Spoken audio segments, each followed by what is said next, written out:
Hello and welcome to the Faith and Family Matters podcast, the show where we talk about ways to build our faith and strengthen our marriages and families.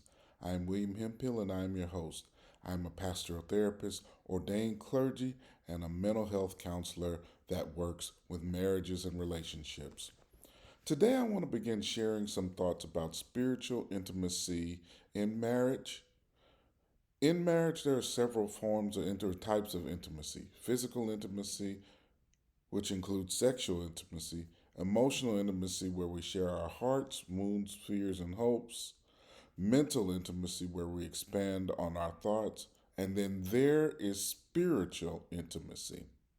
And today I want to talk a little bit about some of the challenges to spiritual intimacy.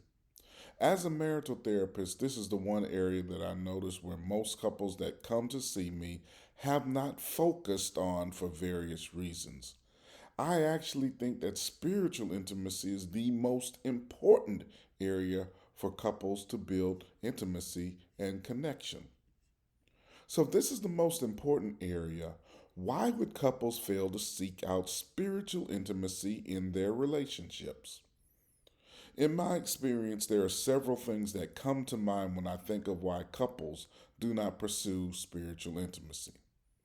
Number one, spiritual intimacy has not been emphasized. Many couples that come to see me have not focused on their spiritual intimacy because it has not been emphasized in their lives. This is true of couples that even attend worship at churches. It had not been modeled or there was no teaching in their churches. Thus, a lot of couples were unaware of the need to connect spiritually. Number two, they may not have their own individual spiritual practice.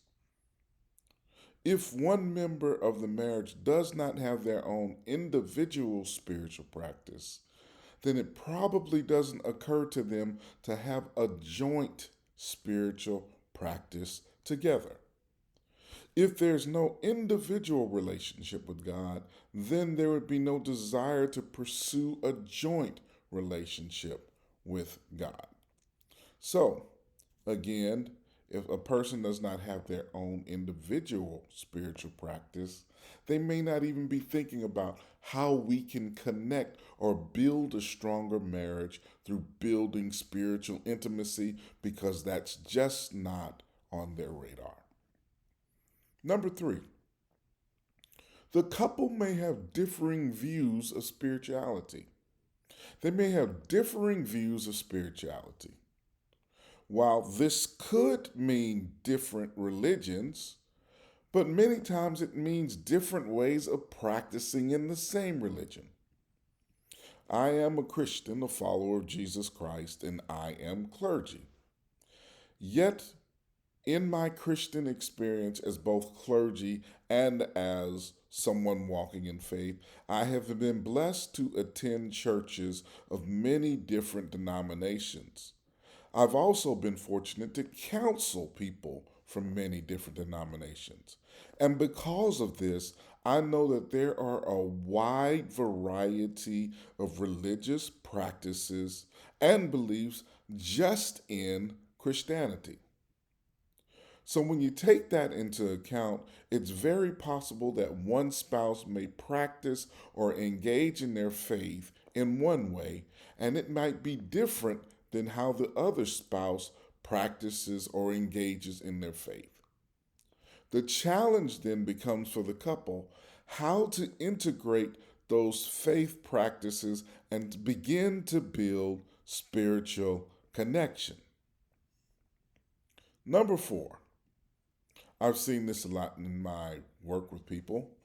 One partner or the other may not be comfortable engaging in spiritual intimacy. I've heard this in my office, especially from men. Men may say they are not comfortable praying or comfortable praying with their spouses. This was actually the impetus for my book, Praying with Your Spouse: A Secret to Building Intimacy in Your Marriage. I had several men come and say that their wives desired spiritual intimacy and connection, but they didn't know how to do it. In many of those instances, I found that the men were dealing with imposter syndrome, where they were comparing themselves to someone like maybe their pastor or an elder in their church or some other spiritual figure. And a lot of my work involved allowing or helping these men to find comfort in reaching out to God in their own way and being comfortable in who God had made them and who they were. Finding comfort in reaching out to God and not comparing ourselves with others can make a difference in our faith and spiritual practice. We are who we are. Number 5, in the challenge of becoming intimate in all areas of marriage, we must have safety. So even when we talk about spiritual intimacy, we must have safety also. One of the biggest challenges I see with any type of intimacy in marriage is safety, because in order to be intimate, we must be willing to open ourselves up to our spouses. That openness or vulnerability means that we can actually get hurt by our spouses, whether it's intentional or not intentional. Because when we're vulnerable, we're open, we are exposed. Our hearts are exposed. Our minds are exposed. Our spirit is exposed. We expose our most inward parts. And even spiritually, we expose ourselves when we try to build spiritual connection or intimacy. Thus, that spiritual connection and communication must be emotionally and spiritually safe. Without safety, people will not open up and they will not become vulnerable. These are just some of the challenges I see when it comes to building spiritual intimacy in marriage. During our next few podcasts, we will be talking about aspects of spiritual intimacy that are important, including things like emotional safety, praying with integrity, learning how to connect with our spouses spiritually during a busy life, and so on and so forth. I do want to close today with a thought. A few years ago, my family and I had the privilege of visiting President Jimmy Carter as he taught Sunday school at his church. In the waiting area, we were allowed to ask him a few questions, and so I asked him about the secret to a successful marriage. I was curious because at that time he and his wife Rosalind had been married over 70 years. He stated that there was no real secret. He said simply this: treat each other kindly and with respect every day. I actually want to pause there for a moment. Treat each other kindly and with respect every day. What would happen in our relationships if we treated each other kindly and with respect on a daily basis? Number 2, he also mentioned that he and Rosalind read a passage of scripture and they prayed together every day. So, in other words, they used their faith to stay connected to the Lord and to each other.